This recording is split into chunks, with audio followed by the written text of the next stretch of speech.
I'm Rebecca Martinez, and I spent 12 years working as an operating room nurse at Johns Hopkins Hospital in Baltimore, Maryland. During that time, I assisted in thousands of surgeries, brain tumors, cardiac repairs, trauma cases, transplants. I've seen the inside of the human body in ways most people can't imagine. I've held beating hearts in my hands. I've watched surgeons rebuild faces. I've been part of miracles. But what I'm about to tell you isn't about a miracle.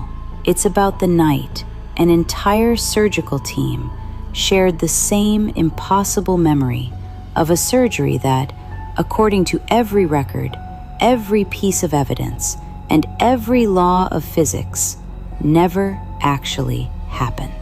Johns Hopkins is one of the premier medical institutions in the world. Our neurosurgery department handles some of the most complex brain cases in the country. As a senior OR nurse, I was part of the elite team that worked on high-risk procedures. We had protocols for everything, redundant documentation systems, and a culture of absolute precision. On March 15th, 2023, we were scheduled for a routine craniotomy to remove a glioblastoma, an aggressive brain tumor, from a 52-year-old patient named Thomas Brennan. I say routine, but brain surgery is never truly routine.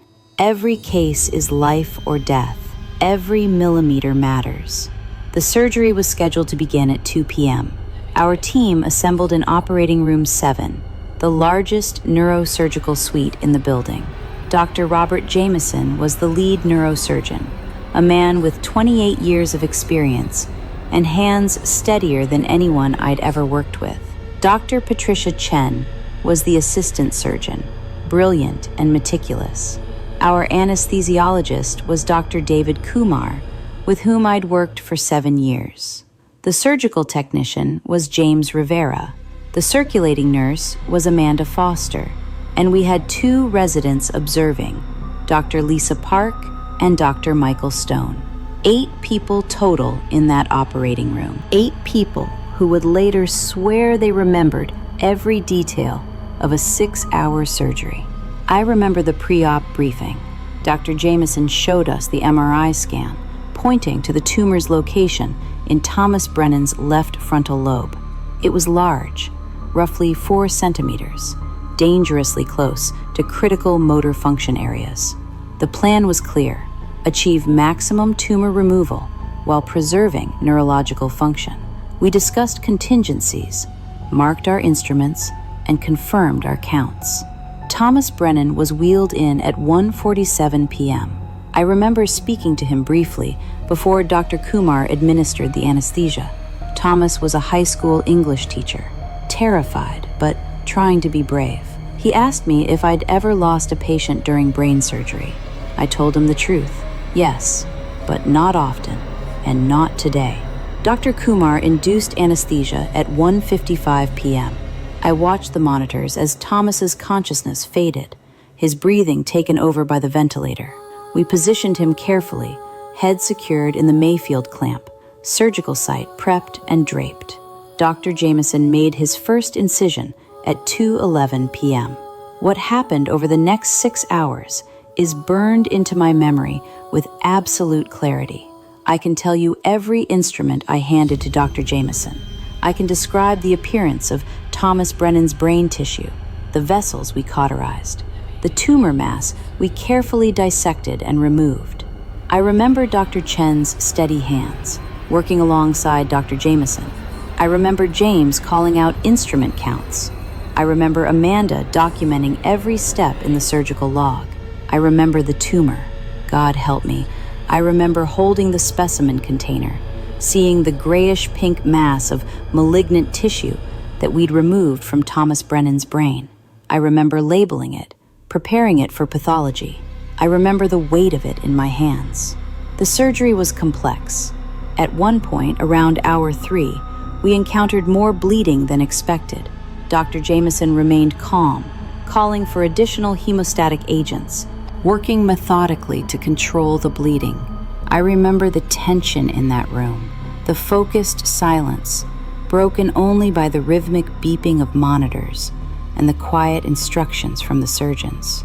By hour 5, we were closing. The tumor was removed. The surgical site was clean. Bleeding was controlled. Dr. Jameson began the careful process of replacing the bone flap and closing the incision layers. I remember counting instruments with James, ensuring every single item that had entered that surgical field was accounted for. 32 instruments, all present.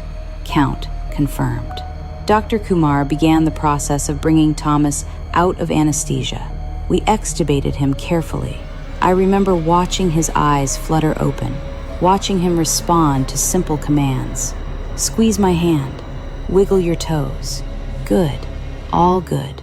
Neurologically intact. We transferred Thomas to the ICU at 8:47 p.m.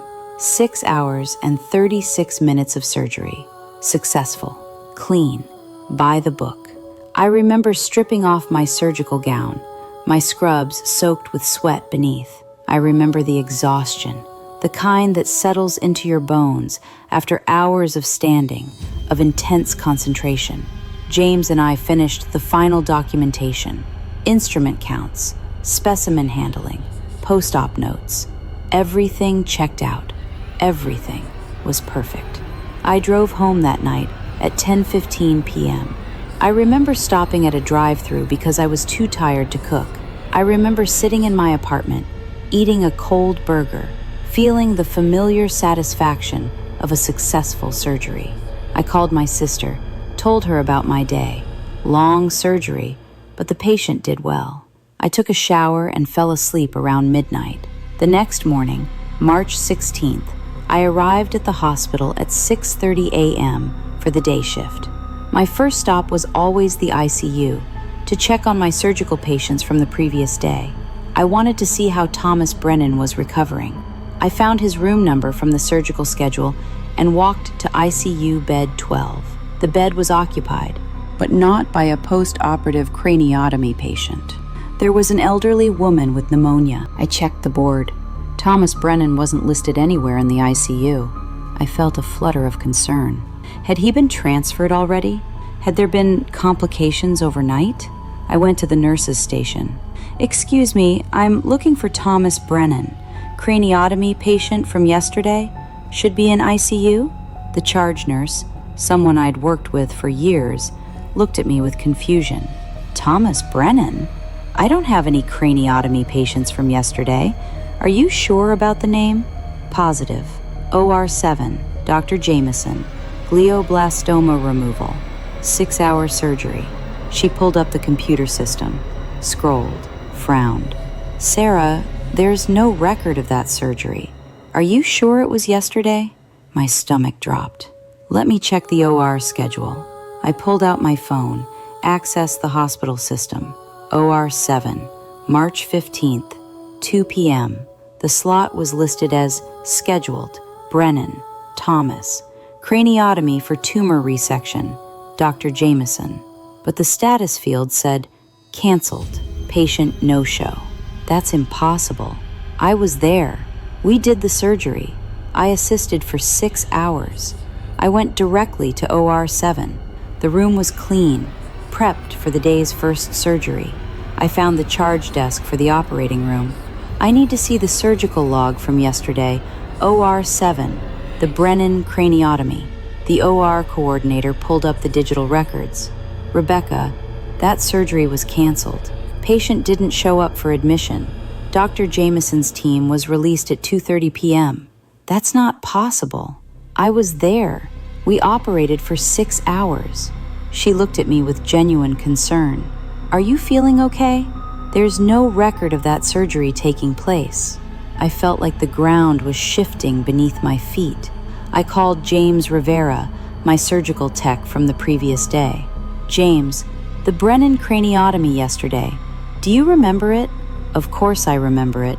6 hours, successful removal. Patient did great. Why? Can you come to the hospital right now? Something's wrong. Within an hour, I had assembled 4 members of our surgical team in a conference room: James Rivera, Amanda Foster, and the 2 residents, Dr. Park and Dr. Stone. I needed to confirm I wasn't losing my mind. "Tell me about the surgery yesterday," I said. "The Brennan case." James went first. "Craniotomy, left frontal lobe, glioblastoma. Started around 2 p.m., finished around 8:30. Successful resection. Patient neurologically intact post-op. I remember we had that bleeding issue in the 3rd hour, but Dr. Jameson handled it perfectly." Amanda nodded. "I documented everything. 6 hours, 36 minutes. I remember because it was longer than scheduled. I had to call my husband to tell him I'd be late." Dr. Park spoke up. "I remember the tumor appearance. It was well-defined, grayish, with areas of necrosis. Classic glioblastoma presentation. I took photos for my surgical portfolio." "Show me the photos," I said. She pulled out her phone, scrolled. Her face went pale. "They're not here. I know I took them. I watched myself take them, but they're not on my phone." I pulled up the hospital surgical database on the conference room computer. I searched for Thomas Brennan. The patient existed in the system. He'd been scheduled for surgery, but the surgical record showed canceled, patient no-show. "That's impossible," James said, looking at the screen. "I counted 32 instruments at the end of that surgery. I logged them. Where's the log?" I accessed the instrument tracking system, OR7, March 15th. The log showed suite prepared for surgery, surgery canceled. Instruments returned to sterile processing, unused. Unused? James's voice cracked. "I counted them. They had blood on them. I cleaned them." Amanda pulled up her digital nursing notes. March 15th. There was an entry, OR7, prepared for scheduled craniotomy.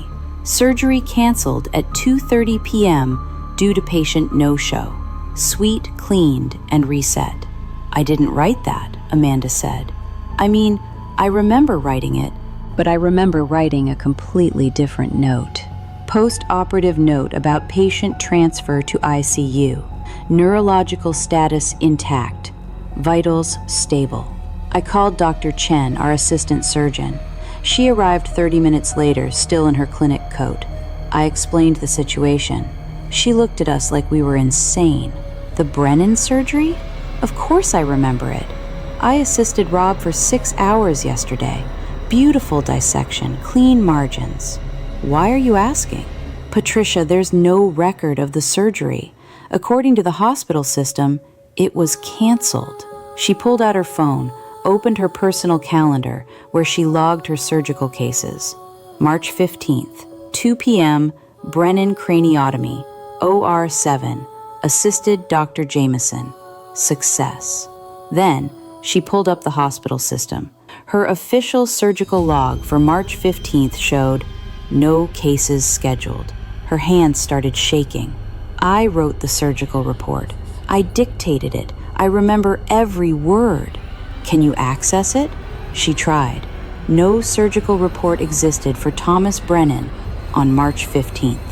Dr. Kumar, our anesthesiologist, arrived next. Before I could even ask, he said, "I assume you're asking about the Brennan case. I've been getting strange calls from the billing department. They're saying I claimed time for a surgery that didn't happen.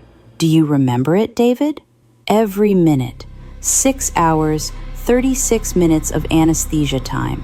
Patient maintained stable throughout. Induced at 1:55, extubated at 8:41. Standard protocol, no complications. I documented everything. "Pull up your anesthesia record." He accessed the system on his laptop. His face went white. "It's not here, but I remember filling it out. I remember every vital sign entry, every medication dose." Finally, Dr. Jameson arrived, the lead surgeon, the man with 28 years of experience. When I explained what was happening, he stood silent for a long moment. "Let me understand this correctly," he said slowly. "All 7 of us remember performing a 6-hour craniotomy yesterday. We remember every detail. The tumor, the surgical approach, the bleeding, the successful resection. But according to every hospital record, the surgery never took place. That's correct. And the patient? I'd already checked. Thomas Brennan is at home. I called him. He confirmed his surgery was canceled yesterday because he had cold symptoms and didn't want to risk surgical complications. He's rescheduled for next week. Dr. Jameson sat down heavily. I've performed over 2,000 brain surgeries in my career. I know what happened in that OR yesterday. I can describe the internal structure of that man's brain. I can tell you the exact location where we encountered the superior frontal artery. I can describe the texture of the tumor tissue. So can I, Dr. Chen said quietly. Every detail. We sat in silence for several minutes. 8 medical professionals, all with years of training and experience, all absolutely certain we had performed a surgery that apparently never happened. There has to be an explanation, Amanda finally said. Mass hallucination? Shared psychotic episode? Is that even possible? Dr. Kumar shook his head. 8 people don't spontaneously share the exact same detailed hallucination for 6 hours. That's not how the human mind works. Then what? James asked. We all fell asleep somehow and had the same dream for 6 hours? In an operating room? With none of us remembering falling asleep? I shook my head. That's more impossible than shared hallucination. Dr. Park spoke up, her voice uncertain. What if something happened to our memories? What if the surgery did happen, but something made the physical evidence disappear? That violates basic physics, Dr. Chen said. You can't make physical evidence cease to exist. The tumor specimen, the surgical instruments we used, the blood, that all physically existed. Did it? I heard myself ask. Where's the tumor specimen now? We all realized the same thing at once. I had prepared a specimen container. I had labeled it. I had given it to Amanda to send to pathology. But if the surgery never happened, that specimen never existed. I called pathology. This is Rebecca Martinez from OR. I need to check on a specimen from March 15th. Thomas Brennan craniotomy. The pathologist I spoke with checked the logs. No specimen received from any Brennan case. Are you sure about the date? I hung up. The tumor doesn't exist. We removed a 4-centimeter glioblastoma from a patient's brain, and the tumor doesn't exist anywhere. Maybe we should check security footage, James suggested. OR7 has cameras in the hallway outside. If we all went into that room and spent 6 hours there, it'll show on video. We got permission to review security footage. The hospital security office pulled up the external cameras for OR7 on March 15th. We all crowded around the monitor. 2 p.m., the scheduled surgery time. On the footage, we saw ourselves arriving at OR7. Dr. Jameson, Dr. Chen, Dr. Kumar, me, James, Amanda, Dr. Park, Dr. Stone. All 8 of us entering the operating room. Then, nothing. The hallway remained empty. At 2:32 p.m., all 8 of us emerged from the OR, looking tired, disappointed. A canceled surgery. We dispersed to different areas of the hospital. That's wrong, I said. We were in there until after 8 p.m. The security officer fast-forwarded. The hallway outside OR7 remained empty until 5 p.m. when cleaning staff entered. They spent 20 minutes inside, then left. The room stayed empty until the next morning. According to this footage, the officer said, you all were in OR7 for 32 minutes on March 15th, then left. The room stayed empty the rest of the day. Run it back, Dr. Jameson ordered. Real time, from 2 p.m. to 9 p.m. We watched 7 hours of footage. For the first 32 minutes, the outside of OR7 showed a closed door, which made sense, we were inside.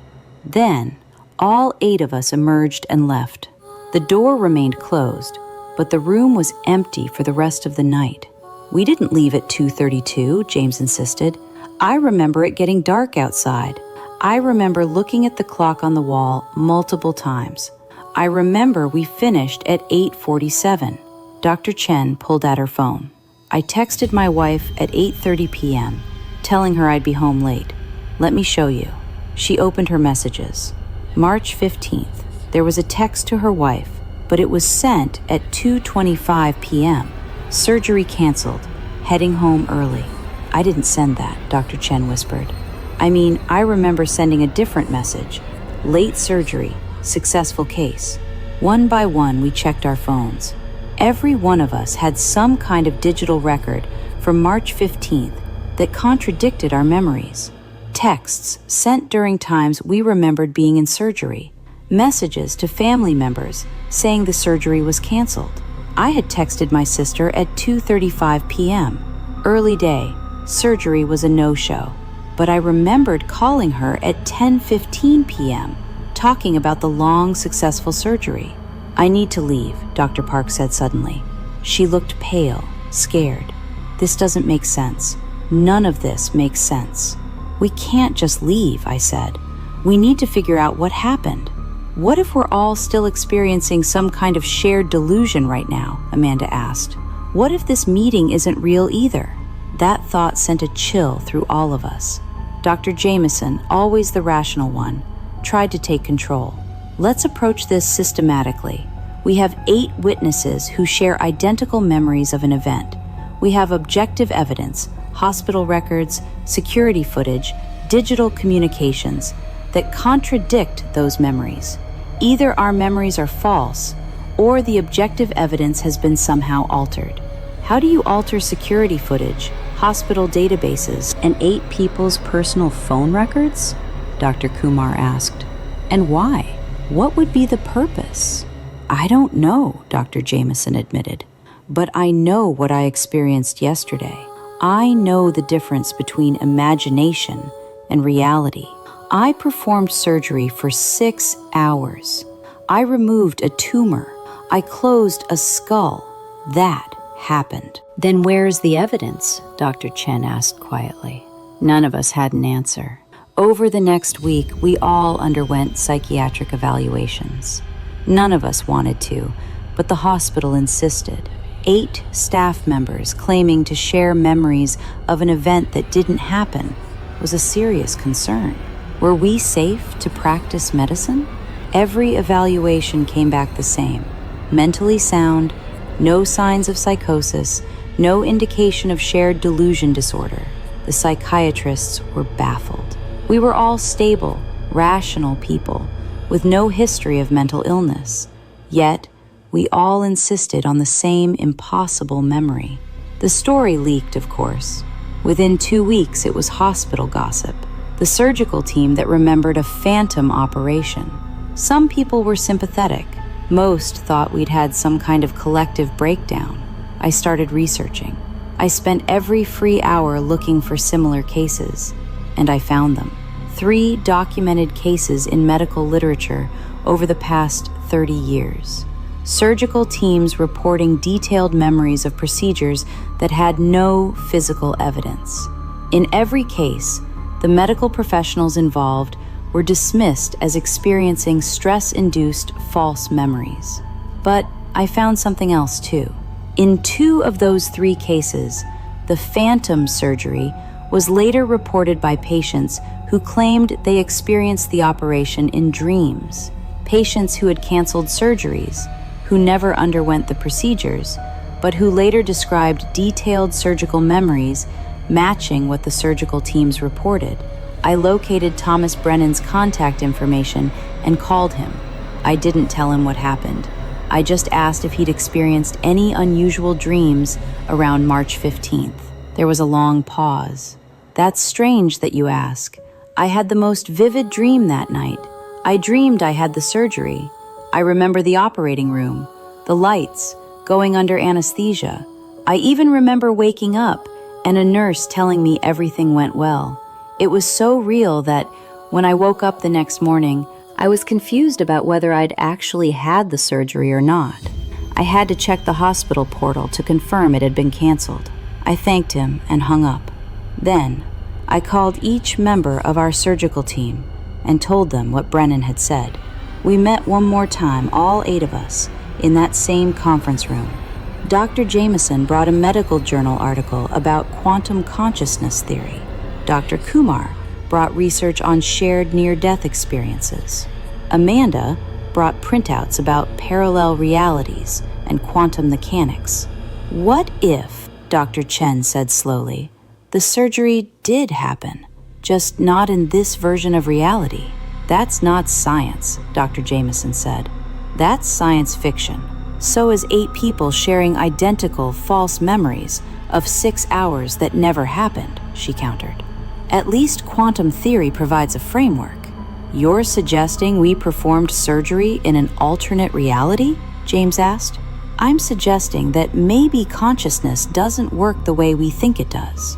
Maybe, under certain circumstances, high stress, intense focus, 8 minds synchronized on the exact same task, maybe we can access or create other streams of reality.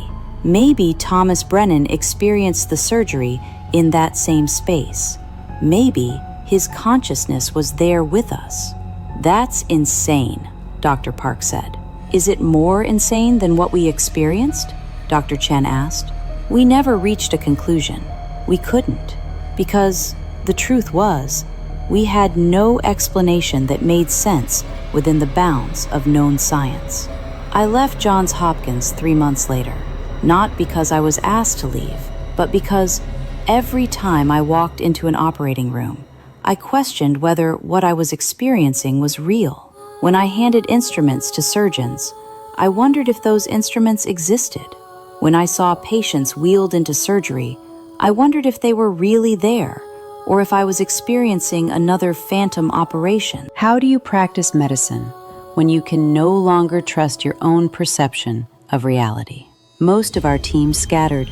Dr. Chen took a position at a research hospital in Seattle. James moved into medical device sales. Amanda transferred to a clinic doing minor procedures. Dr. Jameson, incredibly, is still operating at Johns Hopkins. When I asked him how he could continue, he said, "Because I have to believe in something.